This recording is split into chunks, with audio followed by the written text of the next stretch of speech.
Hi, welcome to We're Talking Sports. I'm your host, Rick Schnabel. So don't touch that remote. We'll be right back, show you a good show.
Had this race figured the same way, and were surprised when Seabiscuit broke in front. However, the foreign players soon relaxed, for War Admiral slowly but steadily closed in. Until there seemed to be but one horse. What a picture! War Admiral and Seabiscuit. You'll never see a finer race.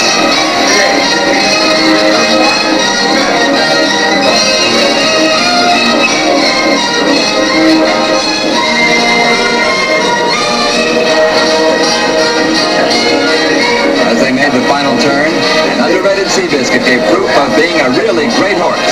He had met the Admiral's challenge, and now it was his turn.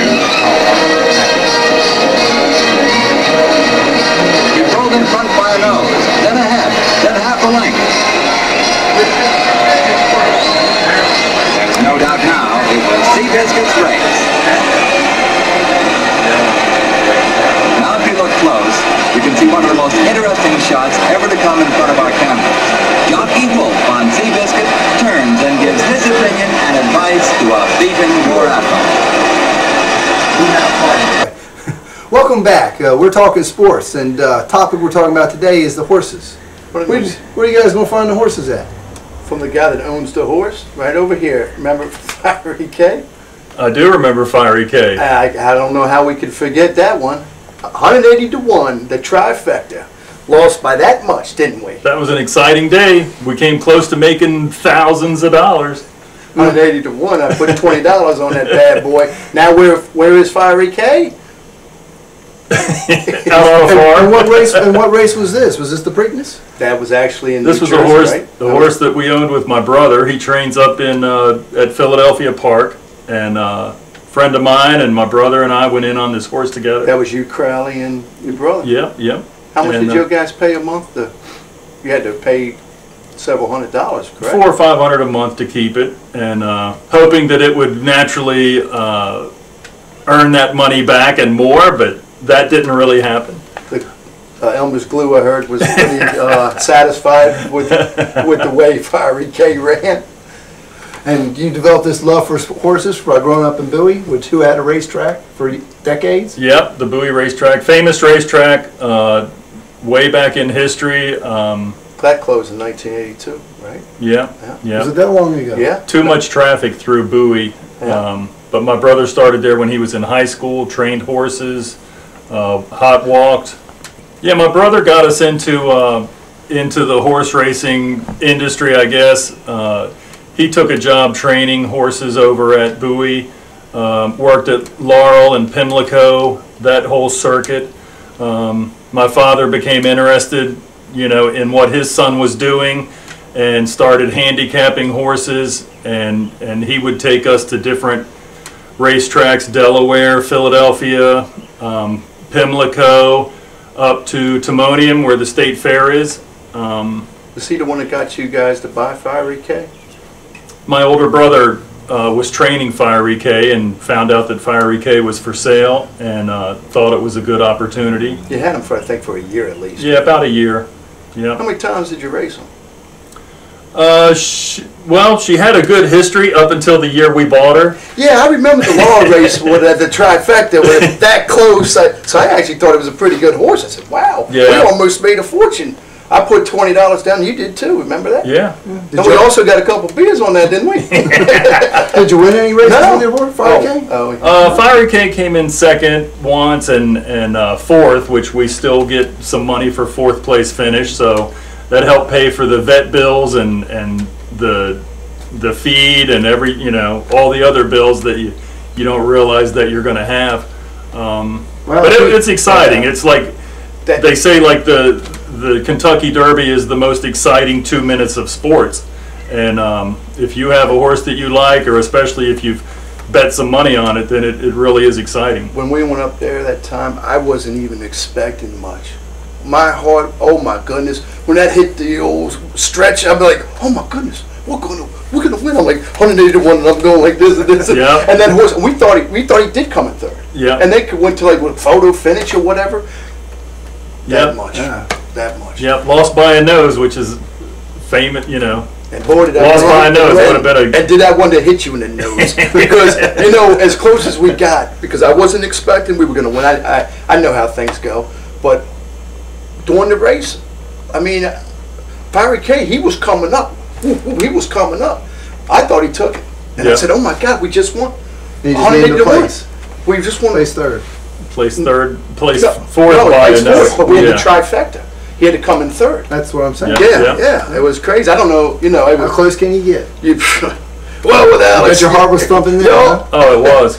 It was. To pay for the investment. with Alex the Crusher. He just crushed my heart on that big Fiery K. But after that, I remember, because I said, man, I got to bet on this horse all the time. And I remember I didn't do much Yeah. after that. That was the only horse that I ever had a part of. But there's still excitement when you're betting on horses. Oh, no question. Going to the Preakness. I've Yeah. been to the infield, and there's A tons lot of of fun excitement. there. A lot of fun. People getting crazy. Yeah. Bands. Yeah. Just a lot of entertainment. And speaking of the excitement of the Preakness, let's look at some clips now.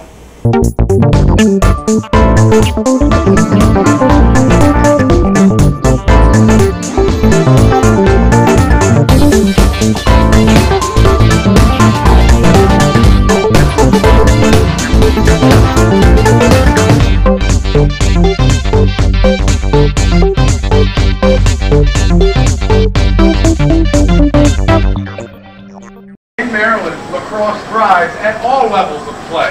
Early establishment of lacrosse has led to Maryland becoming the epicenter of the game. It's provided an opportunity to play at every level for over 100 years, from elementary school all the way to post-collegiate. Okay. Oh, that was great, huh? That was awesome. Awesome. Reminds me of the days going to the track with losing the 180 to 1. We were supposed to pick the first horse, not the last. Hey, came in fourth, okay? That was close enough. Not bad for your luck, huh? Not bad. I remember going to, I was in Louisville, and I went to the Kentucky Derby. That was insane. Insane. There were so many people there, and everybody was having a great time. And it was like deafening when his horses went around the track.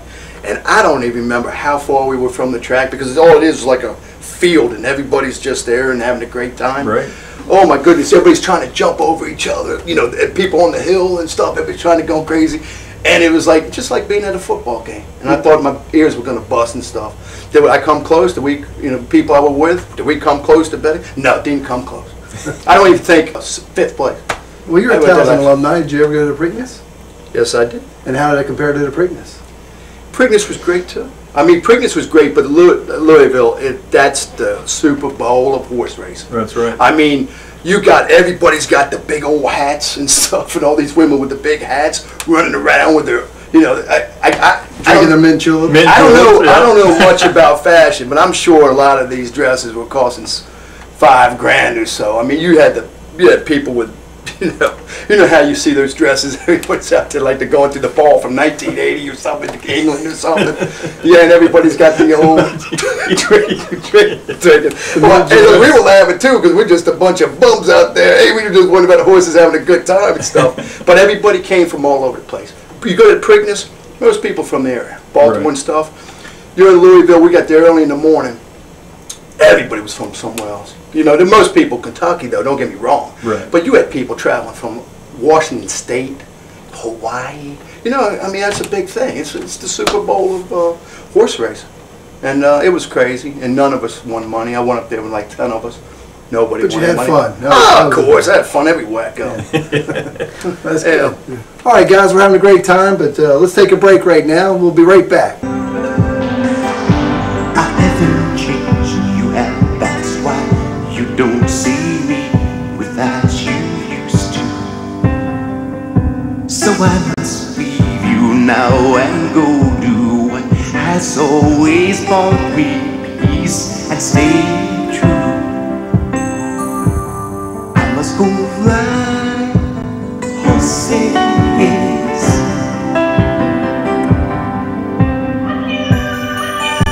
The eyes you once saw me through return to you.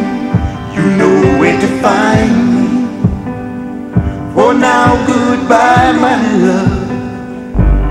I must go do what I do and did before I met you. I must go ride horses, 'cause I ride horses. I ride horses, that's what I do. I love horses and they love me too, and true, like you used to, like you used to.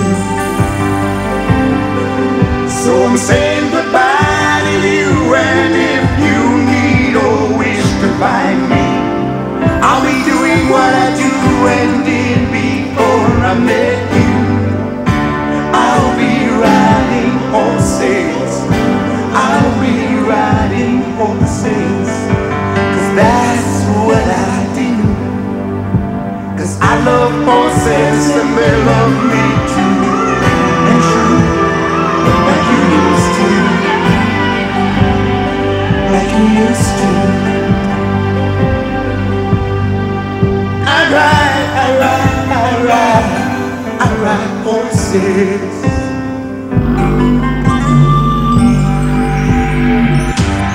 I'm an old-fashioned thinking kind of guy. When it comes to love, my love is honest and true. I love horses and I love you too. So you go do what you feel you have to. You go your way and I'll go mine.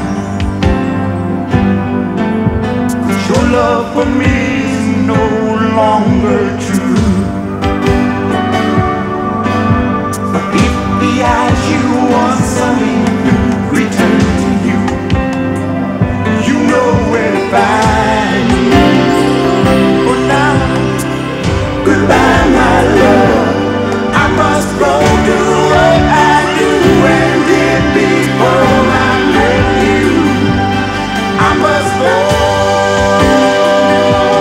ride horses, 'cause I ride horses, I ride horses.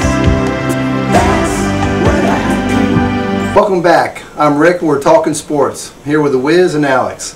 My experience with horse racing was very short. The only time I made a bet, the jockey fell off the horse, and of course I didn't win that. Not a race. shocker with you. No offense, it's not a shocker. Well, after your story, after you, it kind of runs in the family, does it not? Well, I do learn. You don't bet on the jockey.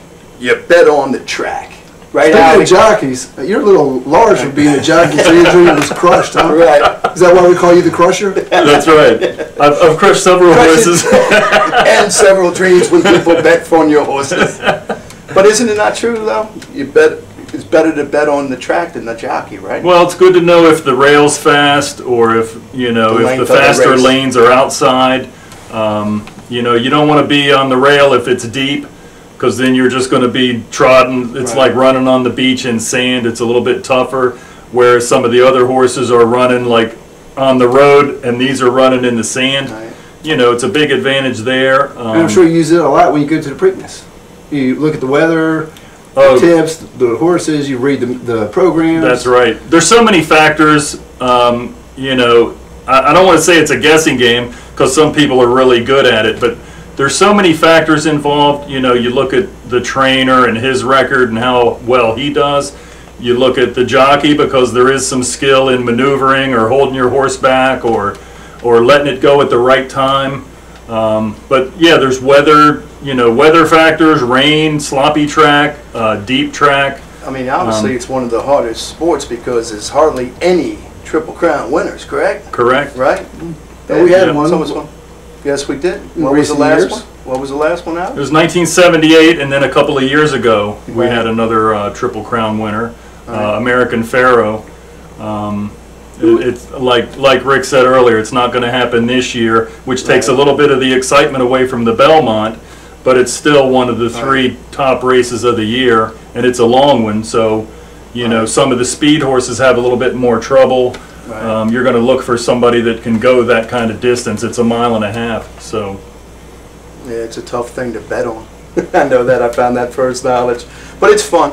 Horse racing is fun. Watching the races is fun. Them horses, you get up close to those horses, they're so powerfully built. You know, the first time I saw a horse, and especially when I was at, you know, the Kentucky Derby before, when they go by, they're walking, they can walk them all by, that the backside of a horse, oh my goodness. I mean, you can just see how powerful a horse is. And it's mind-boggling that somebody's weighing 100 pounds, 95 pounds, riding that big thing. Right. Oh, I tell you, they're scary. To me, seeing them, you're amazed by how powerful looking they are. I mean, stunning. Right. Well, speaking of the horses, let's have another clip. The dream for what he wants with his 3/4 horse. So I'm just going to step him around the...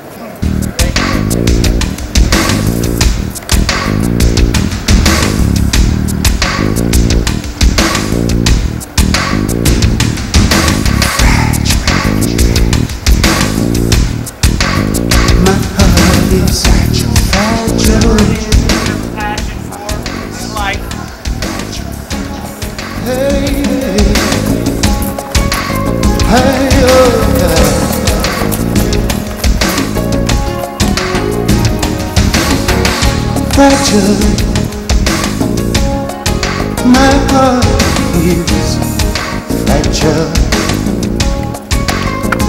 Before we get started, How you doing, Terry? What's up, you okay? there's something about me I think you should know. I've never made this known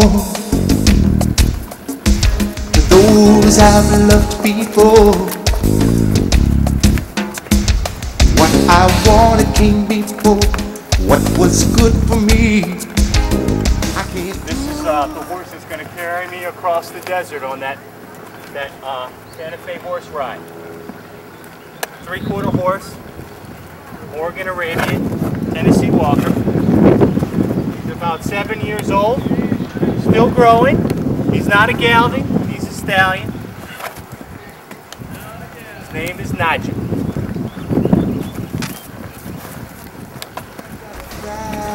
Your heart fragile. All you want of me is my body to use, oh, to satisfy the lust in you. Oh, now, baby. Yeah, well, something of the horses in the paddocks, huh? Wow. Yeah, see? Wow. Very powerful thoroughbreds. No question about it. Yep, they're very much like like humans, you know, you've got all types of different people. You got your stocky people, you got your lanky people, distance runners, sprinters. Horses are kind of the same way. My brother has told me several times that some of the horses are jokesters, some of them are bullies. You know, they'll bite at you. Right, you get too close, that's what I heard too. Yep, he's been chomped on, Yeah. his shoulder. Our Uncle John, remember? Got kicked when he was a little kid by a horse in the back, almost killed him. Yep. Yeah, and things are powerful. Yep, like 1,500 pounds stepping on your foot. You know, No if you're not question. ready for that. Oh, them But horses. they're built like they're just muscle. You know, they're like all muscle, and Well, the jockeys amazing who ride athletes. them are certainly they're something too, because you know they're very little to be on such a powerful Yeah, animal. Well, you know how in shape they must be in? That's, I mean, that's what I mean. right. They're I very mean- athletic. I mean, you're going around on this powerful thing. People don't realize how much strength, endurance is coming out of them, especially when the way they're like this. Right. I mean, their thighs must be like steel. I mean, there must be down to all And they're muscle. controlling that animal. Oh, no question. And it's amazing how going that fast, there's not more accidents. Yeah. Because, you Very know. dangerous. Oh, yeah, no question. I mean, there's been jockeys in the past, obviously, God rest their soul, very sorry, but they've, you know, died off, falling off horses. Yep. It's crazy. Well, speaking of the strength of the horses, let's have a look at this. If you ever cared about a horse, loved a horse, needed a horse, wanted a horse, thought about a horse, join us. This is about horses, and we that love them and ride them. My slogan is, I ride horses. That's what I do. I love horses, and they love me too, and true. Join us. I must ride horses, 'cause I ride horses, I ride horses. That's what I do. I love horses and they love me too, and true. Oh, like you used to, like you used to. I ride horses.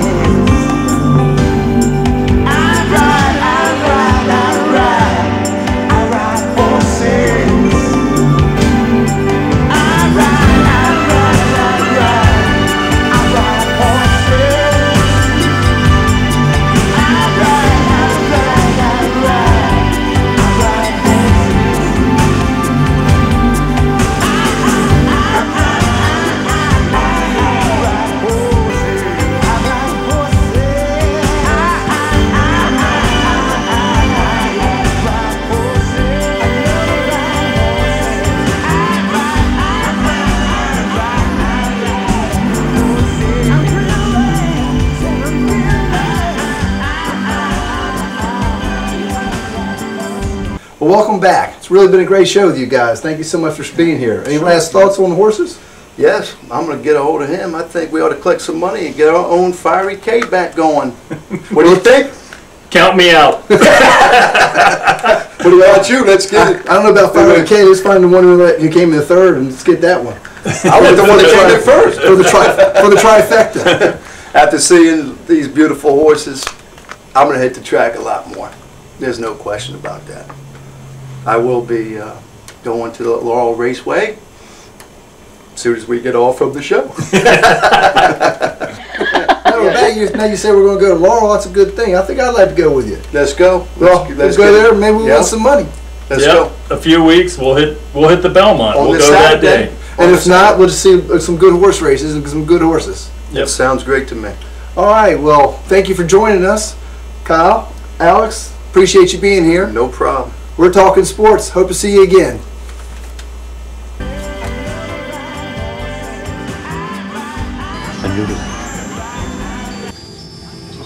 The beginning of a possible champion.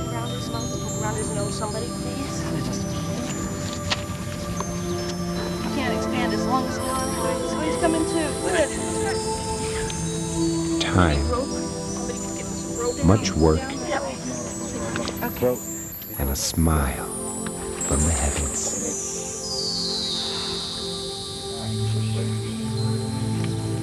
Give me Is the secret of an Arabian champion.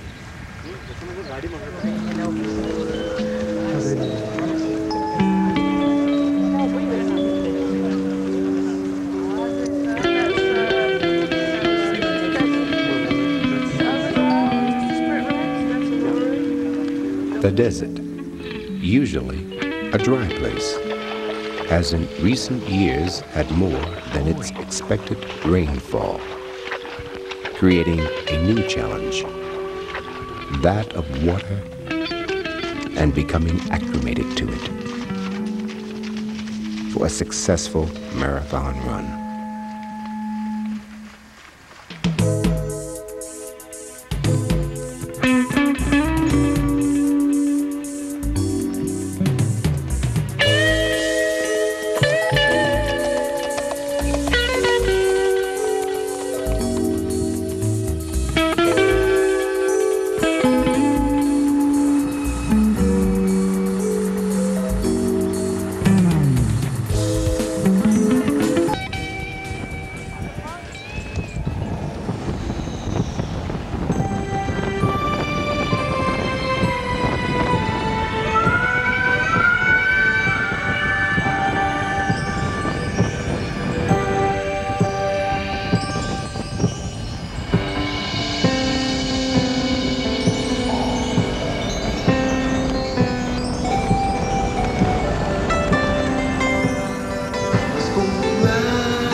Sheikh bin Khalifa Al-Khawari, general manager of Qatar Racing and Equestrian Club, opened the festival and thanked the numerous supporters of the festival, including His Royal Highness Sheikh Hamad bin Khalifa Al Thani.